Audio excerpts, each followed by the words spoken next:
성부와 성자와 성령의 이름으로 아멘.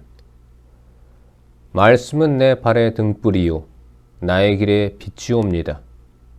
주님, 저희가 성경을 생명의 말씀으로 믿고 기도하며 살고 선포하게 하시어 언제나 성령 안에서 평화와 기쁨을 누리게 하소서. 아멘. 성부와 성자와 성령의 이름으로 아멘. 머리말. 테오필로스님, 첫 번째 책에서 저는 예수님의 행적과 가르침을 처음부터 다 다루었습니다. 예수님께서 당신이 뽑으신 사도들에게 성령을 통하여 분부를 내리시고 나서 승천하신 날까지의 일을 다 다루었습니다. 그분께서는 순환을 받으신 뒤 당신이 살아계신 분이심을 여러 가지 증거로 사도들에게 드러내셨습니다. 그러면서 40일 동안 그들에게 여러 번 나타나시어 하느님 나라에 관한 말씀을 해 주셨습니다.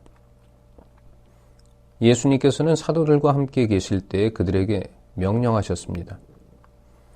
예루살렘을 떠나지 말고 나에게서 들은 대로 아버지께서 약속하신 분을 기다려라. 요한은 물로 세례를 주었지만 너희는 며칠 뒤에 성령으로 세례를 받을 것이다. 예수님의 승천. 사도들이 함께 모여있을 때에 예수님께 물었다. 주님, 지금이 주님께서 이스라엘에 다시 나라를 일으키실 때입니까? 그러자 예수님께서 그들에게 이르셨다. 그때와 시기는 아버지께서 당신의 권한으로 정하셨으니 너희가 알 바 아니다. 그러나 성령께서 너희에게 내리시면 너희는 힘을 받아 예루살렘과 온 유다와 사마리아 그리고 땅끝에 이르기까지 나의 증인이 될 것이다. 예수님께서는 이렇게 이르신 다음 그들이 보는 앞에서 하늘로 오르셨는데 구름에 감싸여 그들의 시야에서 사라지셨다. 예수님께서 올라가시는 동안 그들이 하늘을 유심히 바라보는데 갑자기 흰 옷을 입은 두 사람이 그들 곁에 서서 이렇게 말하였다. 갈릴레아 사람들아, 왜 하늘을 쳐다보며 서 있느냐? 너희를 떠나 승천하신 저 예수님께서는 너희가 보는 앞에서 하늘로 올라가신 모습 그대로 다시 오실 것이다. 기도하는 사도들. 그 뒤에 사도들은 올리브산이라고 하는 그곳을 떠나 예루살렘으로 돌아갔다. 그 산은 안식일에도 걸어갈 수 있을 만큼 예루살렘에 가까이 있었다. 성 안에 들어간 그들은 자기들이 묵고 있던 위층 방으로 올라갔다. 그들은 베드로와 요한과 야고보와 안드레아, 필립보와 토마스, 바르톨로메오와 마테오, 알페오의 아들 야고보와 열혈당원 시몬과 야고보의 아들 유다였다. 그들은 모두 여러 여자와 예수님의 어머니 마리아와 그분의 형제들과 함께 한 마음으로 기도에 전념하였다. 마티아를 사도로 뽑다. 그 무렵 베드로가 형제들 한가운데에 서서 말하였다. 그 자리에는 120명가량 되는 무리가 모여 있었다. 형제 여러분, 예수님을 붙잡은 자들의 앞잡이가 된 유다에 관해서는 성령께서 다윗의 입을 통하여 예언하신 성경 말씀이 이루어져야 했습니다. 유다는 우리 가운데 한 사람으로서 우리와 함께 이 직무를 받았습니다. 그런데 그자는 부정한 삭스로 밭을 산 뒤 거꾸로 떨어져 배가 터지고 내장이 모조리 쏟아졌습니다. 이 일이 예루살렘의 모든 주민에게 알려져 그 밭이 그들의 지방 말로 하켈드마라고 불리게 되었는데 피밭이라는 뜻입니다. 사실 시편에 그의 처소가 황폐해지고 그 안에 사는 자 없게 하소서, 또 그의 직책을 다른 이가 넘겨받게 하소서라고 기록되어 있습니다. 그러므로 주 예수님께서 우리와 함께 지내시는 동안 줄곧 우리와 동행한 이들 가운데에서 곧 요한이 세례를 주던 때부터 시작하여 예수님께서 우리를 떠나 승천하신 날까지 그렇게 한 이들 가운데에서 한 사람이 우리와 함께 예수님 부활의 증인이 되어야 합니다. 그래서 그들은 바르사바스라고도 하고 유스투스라는 별명도 지닌 요셉과 마티아 두 사람을 앞에 세우고 이렇게 기도하였다. 모든 사람의 마음을 아시는 주님, 이 둘 가운데에서 주님께서 뽑으신 한 사람을 가리키시어 유다가 제 갈 곳으로 가려고 내버린 이 직무, 곧 사도직의 자리를 넘겨받게 해 주십시오. 그러고 나서 그들에게 제비를 뽑게 하니 마티아가 뽑혀 그가 11사도와 함께 사도가 되었다.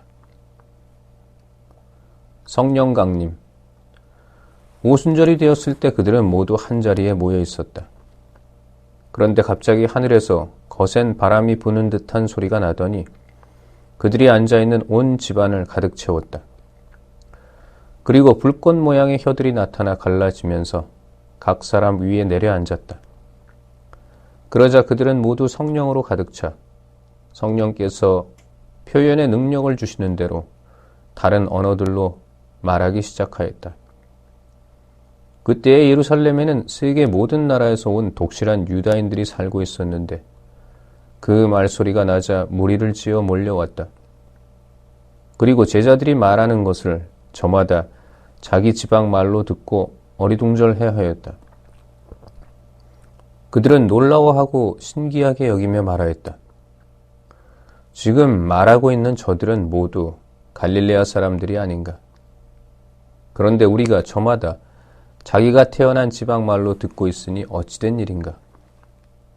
파르티아 사람, 메디아 사람, 엘람 사람, 또 메소포타미아와 유다와 카파도키아와 폰토스와 아시아 주민, 프리기아와 팜필리아와 이집트 주민, 키레네 북은 리비아의 여러 지방 주민, 여기에 머무르는 로마인, 유다인과 유다교로 개종한 이들, 그리고 크레타 사람과 아라비아 사람인 우리가 저들이 하느님의 위협을 말하는 것을 저마다 자기 언어로 듣고 있지 않는가? 그들은 모두 놀라워하고 어쩔 줄 몰라 하며 도대체 어찌된 영문인가 하고 서로 말하였다. 그러나 더러는 새 포도주에 취했군 하며 비웃었다. 베드로의 오순절 설교. 그때 베드로가 11사도와 함께 일어나 목소리를 높여 그들에게 말하였다. 유다인들과 모든 예루살렘 주민 여러분, 여러분은 이 사실을 알아야 합니다. 내 말을 귀담아 들으십시오. 지금은 아침 9시입니다. 그러니 이 사람들은 여러분이 생각하듯이 취하지 않았습니다. 이 일은 요엘 예언자를 통하여 하신 말씀대로 된 것입니다. 하느님께서 말씀하신다. 마지막 날에 나는 모든 사람에게 내 영을 부어주리라. 그리하여 너희 아들, 딸들은 예언을 하고 너희 젊은이들은 환시를 보며 너희 노인들은 꿈을 꾸리라. 그날에 나의 남종들과 여종들에게도 내 영을 부어주리니 그들도 예언을 하리라. 또 나는 위로 하늘에서는 이적들을 아래로 땅에서는 표징들을 일으키리니 곧 피와 불과 짙은 연기다. 그 크고 찬란한 주님의 날이 오기 전에 해는 어둠으로 달은 피로 바뀌리라. 그때 주님의 이름을 받들어 부르는 이는 모두 구원을 받으리라. 이스라엘인 여러분, 이 말을 들으십시오. 여러분도 알다시피 나자렛 사람 예수님은 하느님께서 여러 기적과 이적과 표징으로 여러분에게 확인해 주신 분이십니다. 하느님께서 그분을 통하여 여러분 가운데에서 그것들을 일으키셨습니다. 하느님께서 미리 정하신 계획과 예지에 따라 여러분에게 넘겨주신 그분을 여러분은 무법자들의 손을 빌려 십자가에 못 박아 죽였습니다. 그러나 하느님께서는 그분을 죽음의 고통에서 풀어 다시 살리셨습니다. 그분께서는 죽음에 사로잡혀 계실 수가 없었던 것입니다. 그래서 다윗이 그분을 두고 이렇게 말합니다.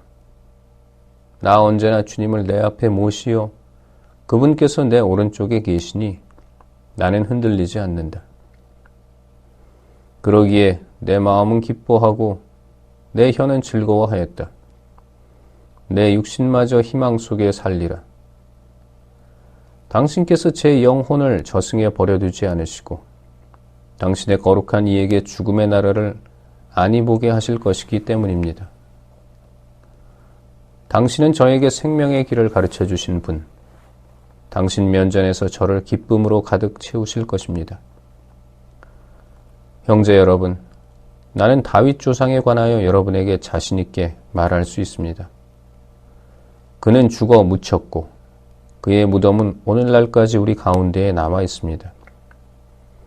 그는 예언자였고 또 자기 몸의 소생 가운데에서 한 사람을 자기 왕좌에 앉혀 주시겠다고 하느님께서 맹세하신 사실을 알고 있었습니다. 그래서 그리스도의 부활을 예견하며 그분은 저승에 버려지지 않으시고 그분의 육신은 죽음의 나라를 보지 않았다 하고 말하였습니다. 이 예수님을 하느님께서 다시 살리셨고 우리는 모두 그 증인입니다. 하느님의 오른쪽으로 들어 올려지신 그분께서는 약속된 성령을 아버지에게서 받으신 다음 여러분이 지금 보고 듣는 것처럼 그 성령을 부어주셨습니다. 다윗은 하늘에 올라가지 못하였지만 그 자신이 이렇게 말합니다. 주님께서 내 주님께 말씀하셨다. 내 오른쪽에 앉아라. 내가 너의 원수들을 네 발판으로 삼을 때까지. 그러므로 이스라엘 온 집안은 분명히 알아두십시오. 하느님께서는 여러분이 십자가에 못 박은 이 예수님을 주님과 메시아로 삼으셨습니다. 개종한 첫사람들.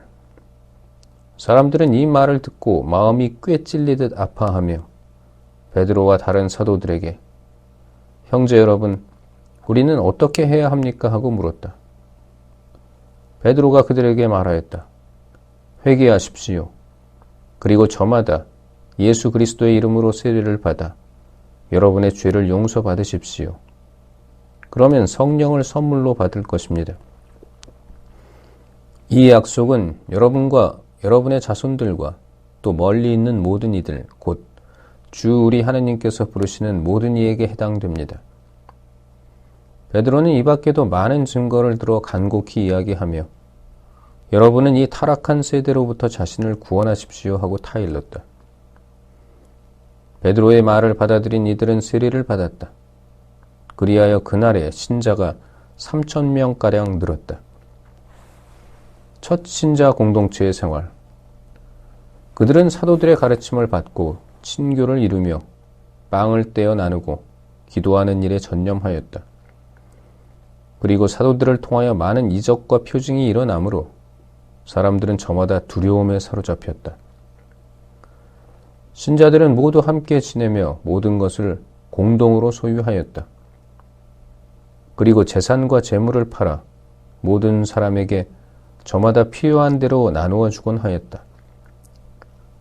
그들은 날마다 한 마음으로 성전에 열심히 모이고 이 집, 저 집에서 빵을 떼어 나누었으며 즐겁고 순박한 마음으로 음식을 함께 먹고 하느님을 찬미하며 온 백성에게서 호감을 얻었다. 주님께서는 날마다 그들의 모임에 구원받을 이들을 보태어 주셨다. 성부와 성자와 성령의 이름으로 아멘. 말씀은 내 발의 등불이요 나의 길에 빛이옵니다. 주님, 저희가 성경을 생명의 말씀으로 믿고 기도하며 살고 선포하게 하시어 언제나 성령 안에서 평화와 기쁨을 누리게 하소서. 아멘. 성부와 성자와 성령의 이름으로 아멘.